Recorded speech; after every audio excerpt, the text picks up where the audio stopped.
Good morning everyone. আমার নাম জ্যোতি, তোমরা দেখছো জ্যোতি সেলফ স্টাডি। এটা হচ্ছে ইউটিউবে আমার প্রথম ভিডিও, প্রথম ব্লগ। এই ব্লগের মাধ্যমে আমার নিজের ইন্ট্রোডাকশনটা দিয়ে দিই। আমি ওয়েস্ট বেঙ্গল হুগলি ডিস্ট্রিক্টে থাকি, আর আমার পড়াশোনা হচ্ছে গ্র্যাজুয়েশন সংস্কৃততে বর্ধমান ইউনিভার্সিটি দিয়ে। কারেন্ট এজ 28, আর বর্তমানে আমি একজন হাউসওয়াইফ।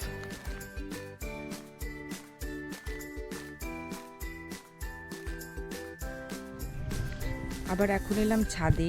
ছাদে হাঁটাহাঁটি করছি, আকাশ পুরো মেঘাচ্ছন্ন, বৃষ্টি নামবে, তো আমি একটু তাড়াতাড়ি নিচে নেমে পড়লাম।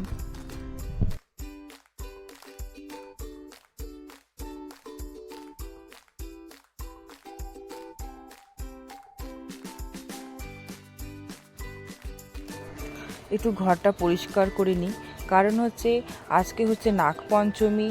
নাগপঞ্চমীর দিন আমাদের বাড়িতে পুজো আছে, অনেকেই পুজো দিয়ে গেছে। এই শ্রাবণ মাসের প্রতিটা দিনেই বাড়িতে পুজো হয়, কিন্তু আজকে বিশেষ দিন, নাগপঞ্চমীর দিন, তো আজকে পুজোটা একটু বড় করে হবে, তো সেগুলো গোছাতে হবে। তার আগে আমি নিজের ঘরটাকে গুছিয়ে নিলাম। হাজব্যান্ডকে বলছি যাও ওই সোফায় গিয়ে বসো। তারপরে আমি বালিশটা এক এক করে নামিয়ে নিলাম, চাদরটাকে উল্টো করে পাতবো, আর চারটে কোনায় চারটে গিট বেঁধে দেবো।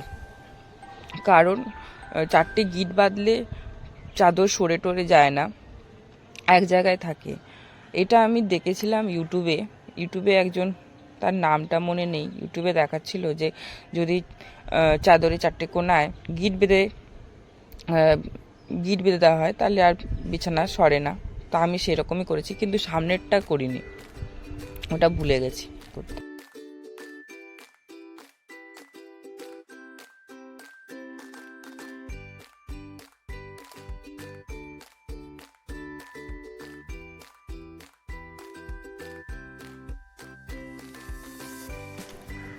বালিশের ওয়ারগুলোর এক এক করে খুলে নিচ্ছি। এগুলোকে কাচতেই হবে, কারণ প্রচুর নোংরা হয়ে গেছে। চাদরের সাথে বালিশের ওয়ারগুলো একদমই ম্যাচ খাচ্ছে না, এতটাই নোংরা হয়ে গেছে। তো আজকে কাচতে যাব, তখনই শাশুড়ি মা বললেন যে কাচতে হবে না তোমাকে, আমি কেচে দেবো, শুধু গরম জলটুকু করে দাও, গরম জলের মধ্যে ডুবিয়ে রাখো আধা ঘন্টা, তারপর আমি কেচে দিচ্ছি।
আরও কিছু জামা কাপড় নিয়ে এলাম, যেটা শুকুর দিয়েছিলাম সেগুলোকে ভাঁজ করে পাট পাট করে সব আলমারিতে তুলে নেব।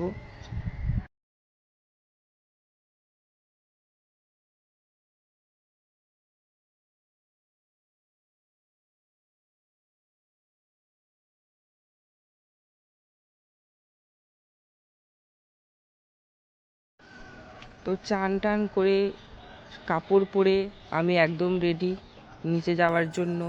সবাই চলেও এসছে। তো ভিডিও করা হয়নি, জাস্ট ফটো তুলেছিলাম, তো কয়েকটা ফটো দিলাম।